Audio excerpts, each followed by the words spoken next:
সবার দোষ আছে, আমরা যেন একে অন্যের দোষ না খুঁজি।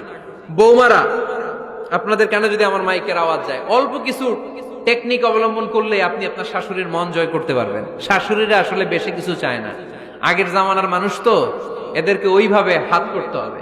মাঝে মাঝে একটু শাশুড়ির মাথায় তেল দিয়ে দেন, চুলে তেল দিয়ে দিবেন আর কি, মাঝে মাঝে চুল আশ্রয় দিবেন, এগুলো কিন্তু খুব পছন্দ করে শাশুড়িরা। ওনার প্রেশারটা একটু মেপে দিবেন, ডায়াবেটিক্সের ওষুধটা খাইলো কিনা সময় মতো খোঁজ নিবেন, কি পছন্দ করে খেতে একটু রান্না করে দিবেন। যেই বক্তার ওয়াজ শুনতে পছন্দ করে ওই বক্তার ওয়াজগুলো ডাউনলোড করে শাশুড়ি আম্মাকে দিবেন, ইসলামী বই দিবেন। দেখবেন বয়স্ক নারীরা মাহফিল যেতে খুব পছন্দ করে, ওয়াজ শুনতে খুব পছন্দ করে, নবীদের কাহিনীগুলো শুনতে পছন্দ করে। বসায় বসে একটু কাহিনীগুলো শোনাবেন। বাইরে বেরোলে জিজ্ঞেস করেন, আম্মা আপনার কিছু লাগবে কিনা। আর একটা টিপস আছে, চুল যখন আশ্রাবেন আর শাশুড়ির মাথায় যখন তেল দিয়ে দিবেন, তখন অতীতের কথা জিজ্ঞেস করেন। দেখবেন অতীতের স্মৃতিতে হারিয়ে গিয়েছে আপনার শাশুড়ি। কি জিজ্ঞেস করবেন জানেন? জিজ্ঞেস করবেন, আম্মা জান, মুক্তিযুদ্ধের সময় আপনার বয়স কত ছিল? ওই সময় মুক্তিযুদ্ধের সময় আপনাদের এলাকায় কি কি হয়েছিল মা? আরেকটা প্রশ্ন করবেন, মা বিয়ের সময় আপনি কেমন ছিলেন? ওই দিন দেখবেন বুড়ি আর বুড়ি নাই, জুয়ান হয়ে গেছে। ওই দিন বলবে, মা আমি অনেক সুন্দরী ছিলাম, আমার মাথায় অনেক চুল ছিল, আজকে নাই। আমগো গ্রামে আমার চাইতে সুন্দরী মাইয়া ছিল না। অতীতের স্মৃতিতে, স্মৃতি হাতরাতে হাতরাতে তিনি হারিয়ে যাবেন। জিজ্ঞেস করবেন যে, মা শীতকালে আপনাদের দেশে কি পিঠা বানাতেন আপনি যখন ছোট ছিলেন, আপনার বাপ চাচারা কি করত?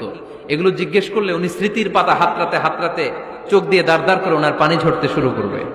আপনার জায়গায় ওনার হৃদয়ের মনি কোঠায় এমন জায়গায় পৌঁছবে, আপনার ছাড়া উনি কিছুই বুঝবে না। বৌমারা, এই অল্প কিছু টিপস অবলম্বন করে আপনারা আপনাদের শাশুড়ির মনকে জয় করতে পারেন।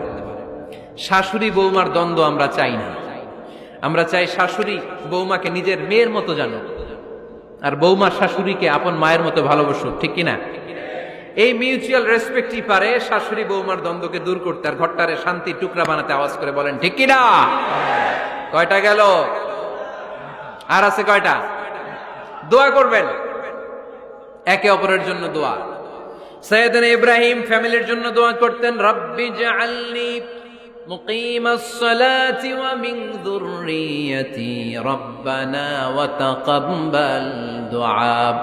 ও আল্লাহ, আপনি আমার নামাজ কায়েমকারী বানান, আমার কলিজার টুকরা সন্তান ইসমাইলকেও নামাজ কায়েমকারী বানান, আমার দোয়াটা আপনার দরবারে আপনি কবুল করে নেন। সুবহানাল্লাহ পড়েন। রব্বানা ইন্নী আসকানতু মিন যুররিয়াতি বিওয়াদিন গায়রি যী যারইন ইনদা বাইতিকাল মুহাররাম। ও আল্লাহ, আমার সন্তান সন্ততি, আমার ফ্যামিলিকে ধুধু মরুপ্রান্তর এই উপত্যকার মধ্যে তোমার কাবা ঘরের সামনে রেখে গেলাম, তাদেরকে তুমি নামাজ কায়েমকারী বানিয়ে দিও। গোটা বিশ্বের সব মানুষের অন্তর আমার ফ্যামিলির দিকে আল্লাহ তুমি ঝুঁকিয়ে দিও।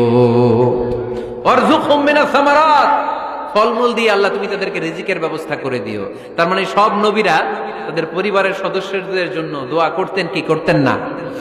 আবার কোরআন আমাদেরকে শিখালো, রব্বানা হাব লানা মিন আজওয়াজিনা ওয়া মিন যুররিয়াতিনা কুররাতা আ'য়ুন ওয়াজআলনা লিল মুত্তাকিনা ইমামা। ও আল্লাহ, এমন নেককার সন্তান, এমন নেককার স্ত্রী আপনি আমাকে দান করেন যাদের দিকে তাকালে আমার চোখ দুইটা ঠান্ডা হয়ে যায়।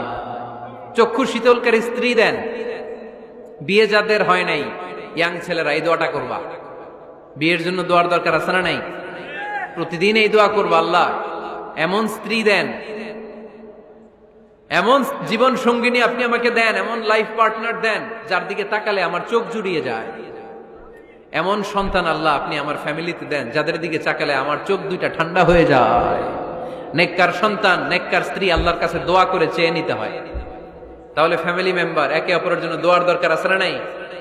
বাবা দোয়া করবে ছেলের জন্য, ছেলে করবে বাবার জন্য, মা দোয়া করবে মেয়ের জন্য, মেয়ে করবে মায়ের জন্য, ভাই করবে বোনের জন্য, বোন করবে ভাইয়ের জন্য। দোয়ার দরকার আছে না নাই? দোয়া করবেন সবাই সবার জন্য।